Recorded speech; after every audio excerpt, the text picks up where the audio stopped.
नमस्कार साथियों, कैसे हो आप सभी। उम्मीद है सारे अच्छे हो गए, पढ़ाई आप लोगों की अच्छी चल रही होगी। मैं सुनील मुदगल आपका अपने यूट्यूब चैनल पर स्वागत करता हूं। जैसा कि आपको पता है, अभिनय शर्मा सर ने टेस्ट सीरीज स्टार्ट कर रखी है। 64 टेस्ट का सोल्यूशन कर चुके हैं, जिसकी पीडीएफ मिलेगी आपको सुनील मैथ्स वाला टेलीग्राम पे। और आज टेस्ट नंबर 65 करेंगे और आज का है पहला क्वेश्चन। 22 सेंटीमीटर भुजा वाले एक वर्गाकार पार्क के बीच में 2 मीटर चौड़ी दो सड़कें हैं। इसकी लंबाई और चौड़ाई के समानांतर है और 100 वर्ग मीटर पथ पर बजरी बिछाने की लागत क्या होगी। चलो करते हैं। मैं कहना चाह रहा हूँ भाई, एक पार्क है स्क्वायर का, स्क्वायर के आकार का। इसके बीचों बीच में क्या है, एक सड़क है। कुछ इस हिसाब से बनेगा। आपका होगा जी हाँ। लंबाई कितनी है 22 ये, और इसकी लंबाई 2 मीटर चौड़ाई है। तो डायरेक्ट फॉर्मूला लगा देते हैं। पथ का क्षेत्रफल, पथ का क्षेत्रफल तो क्या होगा x, और ये क्या होगा 2a माइनस एक्स। एक्स यहाँ पर क्या है, पथ की चौड़ाई, और a क्या है यहाँ पर, साइड भुजा। ठीक है, तो x कितना अपना है 2, और ये कितना है 2 गुना 22 माइनस 2। तो 22 में 44 में से 2 का 42, 42 दूनी 84, और 100 मीटर के हिसाब से मल्टीप्लाई 100 कर देते हैं। तो 84 इस सवाल का करेक्ट आंसर होने वाला है ऑप्शन नंबर डी। यदि आप लोगों को ये सॉल्यूशन पसंद आए तो वीडियो को लाइक और चैनल को सब्सक्राइब जरूर करें। साथ साथ में शेयर भी कर दें। जिन बच्चों के पास ये सॉल्यूशन नहीं पहुंच रहे वहाँ तक भी सॉल्यूशन पहुंचा दो। क्वेश्चन नंबर 2, इसने कहा कि 6 सेंटीमीटर त्रिज्या वाले एक गोले के कितने गोलाकार ठोस कंचे बनाए जा सकते हैं। मैं कहना चाह रहा हूँ कि 4/3 पाई आर की 3, जो कि इक्वल होगा 4/3 पाई आर की क्यूब और नंबर ऑफ कंचेस। देखो 4/3 पाई से 4/3 पाई कट जाएगा, और इसकी वैल्यू कितनी दे रखी है 6 × 6 × 6, और दूसरे की वैल्यू कितनी दे रखी है 3/10 गुना 3/10 गुना 3/10 गुना n। तो 3 3 3 से कितनी बार कटेगा ये 2 2 और 2। तो n की वैल्यू कितनी आने वाली है यहाँ से 8000। ऑप्शन नंबर बी करेक्ट रहने वाला है। क्वेश्चन नंबर 3, क्वेश्चन नंबर 3 में कहा है कि 2.5 मीटर चौड़ा एक पथ 10 मीटर लंबे और 8 मीटर चौड़े आयताकार बगीचे के चारों ओर बना है। पथ सहित बगीचे का क्षेत्रफल क्या होगा। मैं कहना चाह रहा हूँ, यदि अंदर की तरफ मैं बात करूँ तो ये 10 का और 8 का था, जो लंबाई और चौड़ाई थी। 2.5 मीटर का पथ है तो 2.5 मीटर एक साइड में और 2.5 मीटर दूसरी साइड में। तो बाहर का पथ कितना, बाहर की लंबाई कितनी हो जाएगी 15 हो जाएगी, और चौड़ाई कितनी हो जाएगी 2.5 दोनों साइड में बढ़ा देंगे तो ये हो जाएगा 13। तो एरिया क्या रहने वाला है, एरिया हो जाएगा जी 15 × 13। 15 × 13 कितना होते हैं 195। ऑप्शन नंबर सी ठीक होने वाला है यहाँ पे। क्वेश्चन नंबर 4, क्वेश्चन नंबर 4 में कहा कि 8% साधारण ब्याज पर 1350 रुपये, जो कि 1728 रुपये हो जाते हैं। तो यदि मैं ब्याज की बात करूं तो ब्याज यहाँ से कितना रहने वाला है 378। ठीक है, 378 रुपये ब्याज मिलेगा किसके ऊपर 1350 के ऊपर। रेट है हमारे पास 8% और टाइम निकालना मुझे। तो 0 से 0 कटने वाली है, 2 से 2 चौके 8, 2 पंजे 10, 5 से कटने वाला 27 बार, 27 से कम 27, 27 चौके 8, और 2 7 14, 2 दूनी 4। तो टाइम रहने वाला 7/2, जिसको मैं कह सकता हूँ 3.5 ईयर। तो ऑप्शन नंबर बी ठीक रहने वाला है यहाँ पे। क्वेश्चन नंबर 5, क्वेश्चन नंबर 5 में कहा किसी विशेष दर पर 2% चक्रवृद्धि ब्याज पर निवेश 8000 रुपये, जो कि 1504.8 रुपये ब्याज प्राप्त होता है। 3 वर्षों के लिए 10,000 रुपये पर ब्याज बताना है। तो मैं कहना चाह रहा हूँ यदि ये ब्याज है तो अमाउंट कितना होगा, यहाँ से अमाउंट हो जाएगा जी 8000 प्लस में 1504.8, तो ये जगह 9504.8। तो फॉर्मूला लगा देते हैं, amount is equal to principal 1 + r/100 की पावर t। तो ये जगह 9504 पॉइंट हटाएंगे तो नीचे 10 आ जाएगा, और नीचे कितना आएगा यदि मैं प्रिंसिपल को लेके आना चाहूँ तो 8000, जो कि इक्वल होगा 1 + r/100, और टाइम रहने वाला है 2 साल का। ठीक है, आप कहोगे जी ठीक है। जब इसको मैं कट करूँगा तो किससे कट दें, 8 से कट कर दें। 8 से आ जाएगा नीचे 1000, और 11 8 88, 5 2 7 70, और 11 8 8 64, 6 8 8 64, 8 1 8। तो इसको मैं लिख सकता हूँ 109/100 की पावर 2। तो आप देख के बता सकते हो रेट यहाँ से 9% आ जाएगी, क्योंकि पावर से पावर कट जाएगी। तो 109/100 - 1 इज इक्वल टू r/100, और यहाँ से r की वैल्यू कितनी आने वाली है 9%। ठीक है, अभी करें 10,000 रुपये पर, 10,000 रुपये पर 9% के हिसाब से मैं डायरेक्ट निकाल दूँ 109/100 गुना 109/100 गुना में 109/100। तो 4 जीरो से 4 जीरो कटने वाली है, तो रिजल्ट मिलेगा मुझे 129.50.2। तो ब्याज कितना एक्स्ट्रा मिलेगा भाई, 10,000 रुपये थे और ये हमारा अमाउंट आ जाएगा, न्यू अमाउंट। यदि इसमें से मैं 10,000 रुपये घटा दूँ तो रिजल्ट मिलने वाला 29 पॉइंट, ठीक है, 0.592। तो 2950 ऑप्शन नंबर सी ठीक रहने वाला है यहाँ पे, ठीक है।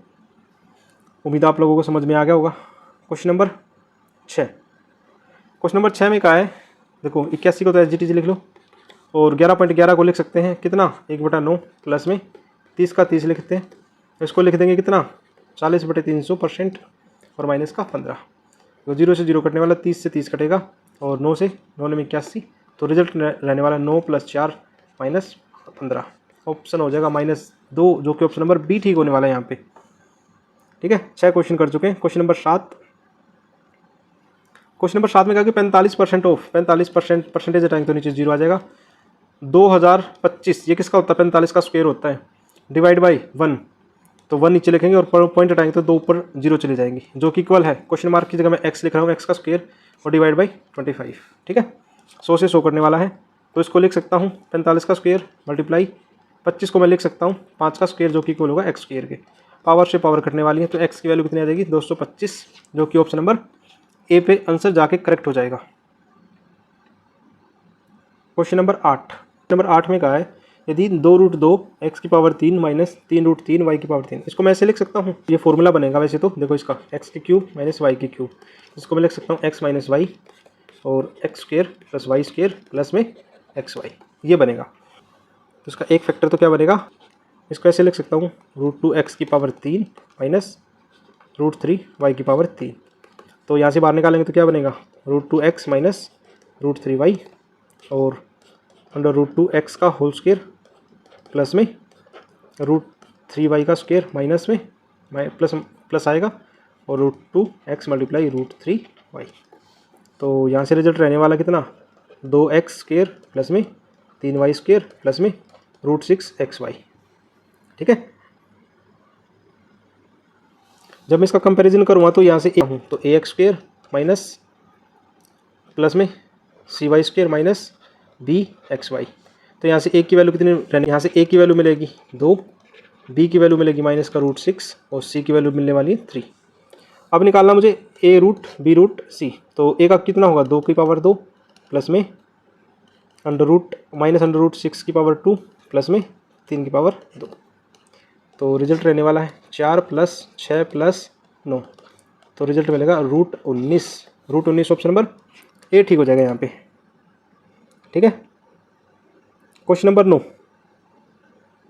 क्वेश्चन नंबर 9 में कहा है कि बी और सी में महिला कर्मचारियों की कुल संख्या, बी और सी में क्या कहते हैं बी प्लस सी में, यदि मैं बी की बात करूँ कितना होगा 360 और ये कितना होगा 480, 360 + 480 जो कि हो जाएगा कितना 840। ए प्लस, तो समान कार्यालय में बी प्लस सी, ये तो फीमेल थी, ठीक है।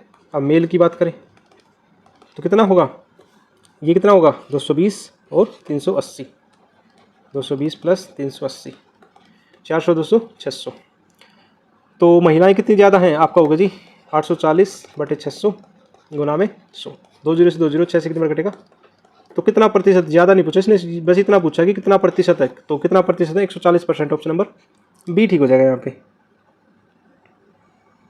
क्वेश्चन नंबर 10, क्वेश्चन नंबर 10 में कहा कि 3 व्यवसायी हैं ए बी और सी, ये 6,050 रुपये लगाता है, ये 6600 रुपये लगाता है और तीसरा 7150 रुपये लगाता है। यदि टाइम की बात करें तो ये 7 महीने के लिए, ये 5 महीने के लिए और ये 7 महीने के लिए, कुछ कॉमन है तो काट दें, 0 से 0 कट जाएगी पहली बात, तो फिर 11 से काट दें, 11 पंजे 55, 5 बचेगा 11 पंजे 55, 11 छिक 66 60 बचेगा और 11 छिक 66, 11 पंजे 65, 11 पंजे 55, तो 5 से काट दें, 5 से कटेगा कितनी बार 11 बार, 12 बार और 13 बार, तो रिजल्ट रहने वाला 11 × 7 70, 12 × 5 और 13 × 7, तो 77 रेशियो 60 रेशियो 13 7 91, यदि मैं टोटल का सम करना चाहूँ 228, ठीक है। 228 की वैल्यू सवाल में दे रखी है 35,340 और 1 यूनिट की वैल्यू निकालना चाहूँ तो ऐसे मिलेगा 155, ठीक है। अब इसने पूछा ए का हिस्सा मतलब 77 की वैल्यू पूछी है, तो ए कितना होगा 77 गुना में 155, तो ये रिजल्ट मिलेगा 11,935। ऑप्शन नंबर ए ठीक रहने वाला है। 10 क्वेश्चन हमारे हो चुके हैं। क्वेश्चन नंबर 11 की तरफ। क्वेश्चन नंबर 11 में कहा ए और सी की कुल मजदूरी, यदि मैं ए प्लस सी की कुल मजदूरी की बात करूं तो 16% प्लस 40%, टोटल मिला के कितना हो जाएगा 56%। बी और डी की कुल मजदूरी का अंतर बी प्लस डी का जोड़ पहले कर लेते हैं 20% प्लस दूसरा है 24%, कितना होगा 44%। इन दोनों के अंतर की बात करें तो कितना होगा 12%, तो 12% हटाएंगे तो 0। मजदूरी का अंतर कितना, मजदूरी 7500 रुपये, तो 2 0 से 2 0 कटने वाली है, तो ये हो जाएगा 900 रुपये। ऑप्शन नंबर डी ठीक रहने वाला है यहाँ पे।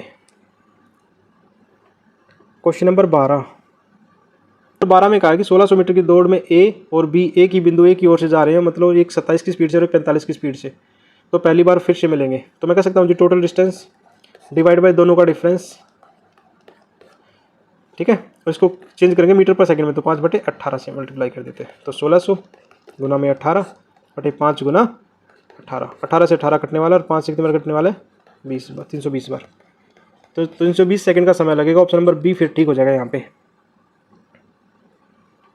क्वेश्चन नंबर 13 में कहा कि 100 अंकों वाले 7 पेपरों की परीक्षा में 3 गणित के, यदि मैथ की बात करूँ तो 3 और इंग्लिश की बात करूँ तो 2 और हिंदी की बात करूँ तो 2, यदि इनके औसत की बात करें तो इसका 45 तो ये हो जाएगा 135, इसका 55 तो ये हो जाएगा 110 और इसकी 60 तो ये हो जाएगा 120। टोटल का सम करूँ तो कितना हो जाएगा 5, 3 2 5 और 1 6 और 3 365 हो जाएगा, ठीक है। और सभी प्रत्येक का औसत निकालना तो 7 से भाग कर देंगे, तो 7 5 35, 7 2 14, 7 1 7, तो 52.1 आंसर रहने वाला। ऑप्शन नंबर बी ठीक हो जाएगा यहाँ पे। चलो चलते हैं आगे। क्वेश्चन नंबर 14, इसने कहा कि ए बी एक वर्त का व्यास है, मैं कहना चाह रहा हूँ एक सर्कल है और ए बी क्या है, एक व्यास है, ये बी है ये ए है और बीच में ओ बना लेते हैं। पी इस पर एक बिंदु है ए ओ पी, यदि मैं बात करना चाहूँ तो ये कितना है 95 डिग्री, और मैं इन दोनों को मिलाना चाहूँ तो ठीक है। अब 95 है पूरा 180 का होता तो ये कितना बचेगा 85 का बचेगा। अब ये ओ से कनेक्ट है तो ये भी रेडियस होगी और ये भी रेडियस होगी, इसका मतलब ये दोनों बराबर हो जाएंगे, ये दोनों बराबर हो जाएंगे तो ये एंगल भी बराबर होंगे। तो ओ बी पी क्या होगा जी 180 में से 85 माइनस करेंगे तो 95 बचेगा, और उसका भी आधा करेंगे तो 47 दूनी 94, तो 47.5 डिग्री का आंसर रहने वाला। ऑप्शन नंबर सी ठीक हो जाएगा यहाँ पे। तो 14 क्वेश्चन हमारे हो चुके हैं। Question number 15, the expenditure on interest on loans, expenditure of interest on loan कितना है 7.5, ठीक है।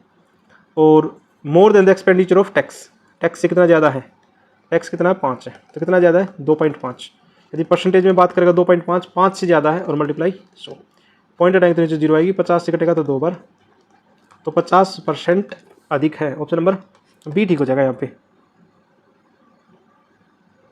क्वेश्चन नंबर 16 में कहा कि A B C D is square और X and Y are the line on the A B and B C, यदि B Y की बात करूँ तो ये एक्स मान लूँ तो ये कितना हो जाएगा 3x, इसी तरह ये भी x होगा तो ये कितना हो जाएगा 3x, ठीक है। तो एरिया कितना है 450 और मुझे ए सी की वैल्यू बतानी है, तो ए सी की वैल्यू निकालनी है तो पहले एक बार पूरी साइड निकालनी पड़ेगी, साइड निकालनी पड़ेगी तो स्क्वायर है तो फिर डायगोनल निकाल देंगे। तो यदि मैं ट्रायंगल में इसमें बात करना चाहूँ ए बी एक्स वाई, तो इसको मैं कह सकता हूँ जो ये बी, यदि ए बी की बात करूँ तो पूरा 4 है तो इसको मैं कह सकता हूँ 1/4 ऑफ एक्स, तो इसको भी कह सकता हूँ 1/4 ऑफ एक्स, ठीक है। अब ये 90 डिग्री होगा, 90 डिग्री होगा तो क्या हो जाएगा, राइट एंगल ट्रायंगल का फॉर्मूला लगा देते हैं, एरिया ऑफ ट्रायंगल, तो क्या हो जाएगा 1/2 बेस मल्टीप्लाई हाइट, 1/2 बेस कितना है, आप एक को बेस मान लो तो 1/4 एक्स होगा, दूसरे को हाइट मान लो तो 1/4 एक्स होगा। तो एरिया कितना निकलने वाला है यहाँ से, आपका होगी एरिया निकलने वाला जी 1/4 4 चौक 16 दूनी 32 एक्स स्क्वायर, जबकि इसका एरिया सवाल में कितना दे रखा है, आप कहोगे जी 450, तो यहाँ से एक्स स्क्वायर कितना मिलेगा 32 गुना 450, जिसको मैं लिख सकता हूँ 16 दूनी 32, और इसको नहीं लिखना चाहूँ तो लिख सकता हूँ 2 गुना 15 गुना 15। ठीक है, तो एक्स स्क्वायर की वैल्यू कितनी आ जाएगी 4 का स्क्वायर मल्टीप्लाई 2 का स्क्वायर मल्टीप्लाई 15 का स्क्वायर, पावर से ये पावर कट जाएगी, तो एक्स की वैल्यू कितनी आ जाएगी 120। एक्स की वैल्यू यदि 120 आ गई तो डायगोनल क्या होता है स्क्वायर का डायगोनल, स्क्वायर डायगोनल, तो √2a, तो √2 मल्टीप्लाई 120, तो रिजल्ट रहने वाला √120 √2, तो ये हो जाएगा 120 √2, तो AC की वैल्यू आ जाएगी ऑप्शन नंबर ए ठीक हो जाएगा यहाँ से। ठीक है, मैं एक बार फिर बता देता हूँ, जिन भी बच्चों को डाउट होगा, मैंने क्या किया, पहले ट्राइंगल BXY का क्या करिए एरिया निकाल दिया। एरिया क्या होगा, यदि मैं पूरी लेंथ मानना चाहूँ तो इसको कह सकता हूँ x/4, किसकी AB की, AB की लेंथ है या, ठीक है। तो इसी तरह मैंने इसका एरिया निकाला, एरिया निकालने के बाद एरिया को एरिया के इक्वल रख दिया, तो हमारी वैल्यू आ गई 120 √2। फिर भी समझना है तो हमने व्हाट्सएप ग्रुप बना रखा, तो आप वहाँ मैसेज कर सकते हैं, तो मैं तुरंत रिप्लाई करूँगा वहाँ पे। ठीक है, क्वेश्चन नंबर 17 में कहा है कि ए और बी ने 20% प्रतिवर्ष की दर से अलग अलग फंड में निवेश किया। 1 वर्षों के बाद 10,890 रुपये ए ने अर्धवार्षिक चक्रवर्ती ब्याज के रूप में, यदि अर्धवार्षिक की मैं बात करूं चक्रवर्ती ब्याज, तो रेट कितना हो जाएगा, आपका होगा जी 10%। तो ब्याज कितना रहने वाला है, आपका होगा जी 10 + 10 + 10 गुना 10/100, 2 जीरो से 2 जीरो कटने वाले हैं, तो ब्याज जो मिलेगा वो 21% मिलेगा। ठीक है, दूसरे तरीके से निकालोगे तब भी 21% ब्याज मिलेगा, तो अमाउंट कितना हो जाएगा जी, कोई भी चीज़ अपने आप में 100% तो होती है और उस पर 21% ब्याज मिला होगा, तो कितना हो जाएगा 121, और इसी की वैल्यू सवाल में दे रखी 10,890, तो 100% की वैल्यू यहाँ से मतलब प्रिंसिपल की वैल्यू कितनी आने वाली है, प्रिंसिपल की वैल्यू आ जाएगी 9,000। तो ये तो CI वाले केस की तरफ से है। अब आगे का आगे बी ने साधारण ब्याज पर निवेश किया। यदि मैं SI वाले केस की तरफ से बात करूँ तो इसने क्या किया, मान लो 100% इसका प्रिंसिपल है और 20% के हिसाब से 1 साल में, तो ब्याज मिलेगा कितना 20%, तो ब्याज मिलेगा 20। ठीक है, और यहाँ से यदि मैं अमाउंट की बात करता तो अमाउंट कितना मिलता, अमाउंट मिलता 100 + 20 120, जिसकी वैल्यू सवाल में दे रखी 10,890, तो यहाँ से 1% की वैल्यू कितनी मिलेगी 907, तो 90.75, तो 100 की वैल्यू यहाँ से कितनी मिलने वाली थी 90.75। यहाँ से ये प्रिंसिपल हो गया। इन दोनों की राशियों का अंतर पूछा, राशियों का अंतर कितना हो जाएगा 75 का, ऑप्शन नंबर ए ठीक रहने वाला है। उम्मीद आप लोगों को ये चीज़ें समझ में आ गई होगी। क्वेश्चन नंबर 18, क्वेश्चन नंबर 18 में कहा है एक वर्त ABC की भुजा BC को P पर स्पर्श करता है। मैं कहना चाहूँ एक ट्राइंगल हमारा, ठीक है, और इसने आगे कहा है कि Q और R बढ़ाए गए AB और AC को स्पर्श करते हैं। ठीक है, ABC जब आगे बढ़ाए गए तो ये Q और ये R होगा, और ये सर्कल कुछ ऐसे होगा जो इसको टच कर रहा है, और ये पॉइंट है P। अब ABC की वैल्यू की बात करूँ तो कितना है, परिमाप कितना है 26.4। अब देखो ये लेंथ में बात करना चाहूँ तो BP जो कि इक्वल होगा BQ के, और PC जो कि इक्वल होगा CR के। इसका मतलब यदि BQ कहूँ या BP कहूँ, ठीक है, PC कहूँ या CR, एक ही बात है, तो मैं कह सकता हूँ AB + BC + AC, जिसकी वैल्यू दे रखी है 26.4। तो AB + BC की जगह क्या कह सकता हूँ, BC की जगह कह सकता हूँ BP + PC + AC, जो कि कितना हो जाएगा 26.4 के। आप कहोगे जी ठीक है, तो यदि मैं यहाँ से बात करूँ AP और इसकी जगह लिख सकता हूँ AB + BQ प्लस में CR + AC, जो कि इक्वल हो जाएगा 26.4 के। यदि मैं दो भागों में बांटना चाहूँ तो इसकी वैल्यू कितनी आ जाएगी AQ की, तो इसको मैं लिख सकता हूँ किसके इक्वल, AQ के इक्वल। AQ कितना आ जाएगा 26.4 / 2, क्योंकि आधा आधा बट जाएगा, आधा आधा बटेगा तो ये भी 13.2 हो जाएगा और दूसरी भी 13.2 हो जाएगी। यदि AR की बात करूँ तो वो भी 13.2 होने वाली है। ऑप्शन नंबर बी ठीक हो जाएगा फिर यहाँ पे। क्वेश्चन नंबर 19 में कहा है कि समलंब चतुर्भुज के समानांतर भुजाएं और ऊंचाई के सार्व अंतर के साथ एक अंकगणितीय श्रेणी में, ठीक है। तो पहली बात तो मैं इसकी साइड मान लेता हूँ, स्मॉलेस्ट साइड, ठीक है। कितनी मान लें, मैं मान लेता हूँ A, ठीक है। लार्जेस्ट साइड की मैं बात करूँ की मैं बात करूं तो कितना होगा a+4। हाइट की बात करूं तो मैं वो इसका सार्वंतर मतलब 4 a+8 रहने वाली है। ठीक है, तो एरिया निकाल देते हैं। एरिया क्या होगा 1/2 हाइट स्मॉलेस्ट प्लस लार्जर। ठीक है, एरिया 160 है जिसकी वैल्यू कितनी है 1/2, हाइट कितनी है a+8 और स्मॉलेस्ट साइड a है, दूसरी साइड a+4। तो यहाँ से रिजल्ट रहने वाला 160 इजिकल टू 1/2, तो कह सकता हूँ a+8 और अंदर रहने वाला 2a+4। तो यहाँ से रिजल्ट मिलेगा 160 इजिकल टू 1/2 2a² प्लस में 16a + 4a प्लस में 8 चौक 32। ठीक है, तो यदि मैं 2 से काटना चाहूँ तो इसको लिख सकता हूँ 160 इजिकल टू 2 कॉमन ले लेंगे, 2 कॉमन लेंगे तो अंदर बचेगा a² प्लस 10a प्लस में 16। तो 2 से 2 कटने वाला है, तो a² प्लस 10a माइनस का 144 इजिकल टू 0, क्योंकि 160 को दूसरी साइड में लेके जाएंगे तो माइनस का हो जाएगा। तो यहाँ से 2 वैल्यू पॉसिबल है, एक तो a की वैल्यू 8 आ जाएगी और a की वैल्यू माइनस का 18। माइनस 18 लेंगे नहीं तो a की वैल्यू कितनी आ जाएगी 8 आ जाएगी। तो इसने कहा कि सबसे बड़ी भुजा और छोटी भुजा कितनी कितनी होंगी, तो सबसे बड़ी भुजा कितनी हो जाएगी, तो सबसे छोटी तो 8 हो जाएगी और ये कितनी हो जाएगी 12। तो इनका रेशियो बताना है। तो रेशियो की बात करें तो कितना हो जाएगा 12 और 8 का रेशियो, 4 × 12 और 4 × 2 = 8। तो ऑप्शन नंबर डी ठीक रहने वाला है यहाँ पे। Question number 20। क्वेश्चन नंबर 20 में कहेगी संगत भुजाओं का अनुपात ये दे रखा है, साइड ये दे रखी है √3 रेशियो √2।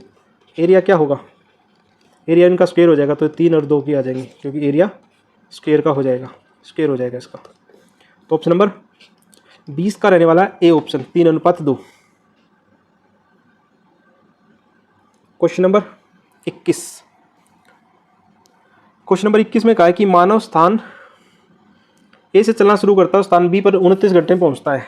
यदि वह 2/9 दूरी 9 किलोमीटर प्रति घंटे के हिसाब से और शेष दूरी 12 किलोमीटर प्रति घंटे के हिसाब से, तो मैं कहना चाहूँ जो भी डिस्टेंस था उसका 2/9 ये चलेगा और दूसरा 7/9 डी के हिसाब से। मैं डिस्टेंस को डी ही मान रहा हूँ, डिस्टेंस को डी मान रहा हूँ।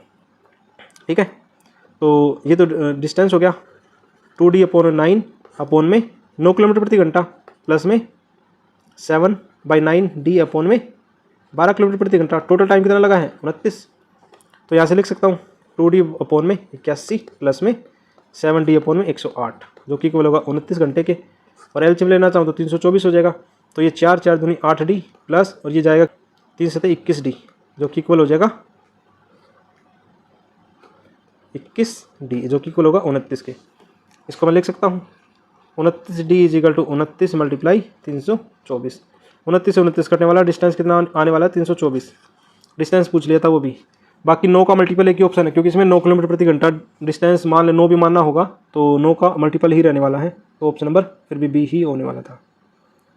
Question number 22। क्वेश्चन नंबर 22 में कहा एक बल्लेबाज ने 20 पारियों का औसत 58 है, तो 20 पारियों का औसत 58 है तो कितना हो जाएगा 58 दूनी 116 1160। अंतिम 5 पारियों का औसत 305। यदि मैं 305 माइनस कर दूँ तो कितना बचेगा, तो यहाँ से 55 बचने वाला है और कितना बचेगा 855।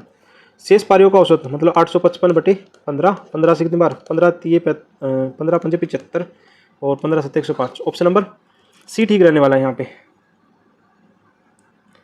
Question number 23। क्वेश्चन नंबर 23 में कहा है 2021 में बी द्वारा उत्पादित मास्क, बी कितना है 72 है और सी कितना 60 है, इसका डिफरेंस पूछ लिया। तो 12/60 × 100, 12 कम 12, 12 × 5 = 60, 5 से कितने बार कटेगा 20%। तो ऑप्शन नंबर ए करेक्ट रहने वाला है यहाँ पे। ठीक है, उम्मीद आप लोगों को समझ में आ गया होगा। Question number 24। क्वेश्चन नंबर 24 में कहा कि एक ट्रायंगल है ABC, एक ट्रायंगल बना लेते हैं ABC। ये ए है, ये बी है, ये सी है। इसने कहा कि ए बी बराबर ए सी के है और ओ एक बिंदु है बी सी पर। ठीक है, बी ओ ये दोनों बराबर हैं। ठीक है, और ओ डी परपेंडिकुलर है ए बी पर। तो मैं मान लेता हूँ ये परपेंडिकुलर है, ये 90 डिग्री का है, 90 डिग्री का। और बी ओ डी 60 है, बी ओ डी जब ये 60 है तो तीसरा कितना बचेगा 30 डिग्री। अब ये दोनों बराबर है तो ये भी 30 डिग्री बचेगा। ये 90 है तो ये भी 60 होगा, ये 60 है तो ये भी पूरा 60 हो जाएगा। ठीक है, तो ए ओ ई तो ये आधा कितने का हो जाएगा, आधा 30 का हो जाएगा। वैसे वही पूछा सवाल में 30 degree. Option number C. Question number 25। Question number 25 में कहा कि एक संख्या प्रणाली में 11,509 एक निश्चित संख्या से विभाजित करने पर मुकेश को भागफल का 71 और शेषफल 7 बचता है। तो यदि मैं 71 की किस नंबर से मल्टीप्लाई करूँ ऑप्शनों में, 132 की मल्टीप्लाई करूँगा, तो यदि मैं यहाँ 132 की करूँ तो 13 7 91 प्लस के आसपास आंसर आना चाहिए, जबकि 115 ये नहीं हो सकता। यदि यहाँ 7 से करूँगा तो 126 आ जाएगा, ये नहीं हो सकता। और 17 7 119 ये नहीं हो सकता, एक ही ऑप्शन बचेगा क्योंकि 16 7 112 तो वेरीफाई कर रहा है 162।